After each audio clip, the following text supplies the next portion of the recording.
حبيت أشكر دكتور أحمد الشعراوي على هاي العملية الناجحة مال ابني. يا رب الله يحفظك يا دكتور، وإن شاء الله يعني ما أعرف بيش أجازيك، وش قد ما أشكر منك ما أجازيك، لأن فتحت عين ابني وسهلت أمرنا. الله يوفقك. وحبيت هواي أشكرك، وحبيت أسمع من عندك العملية مال ابني شلون كانت. تسلمي على الكلام الطيب ده، اكيد ما استاهلوش يعني، وده فضل ربنا علينا كلنا. الحمد لله. الحمد لله على سلامتك استاذ حسين.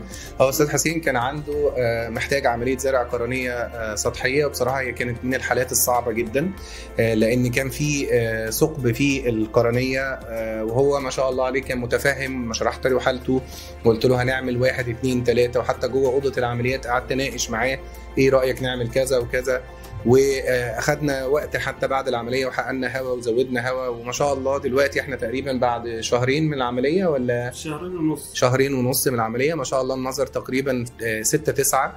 واحكي لنا ايه تجربتك بقى، يعني شايف الدنيا مشيت ازاي معاك وخبرتك في العمليه؟ الحمد لله. يعني بعد العمليه شفت انه هواي فرق، خاصه بعد الاخر عمليه مال الحقن والهواء، يعني بلش نظري يفتح الحمد لله، وبديت اشوف وارتاح وكل شغله. يعني انا مرتاح مثلا بالسياقه بالعمل بكل شغله كلش مرتاح، وكل مره ادعي لك صراحه. امانه هذه يعني صراحه، يعني هذا كله فخر لك.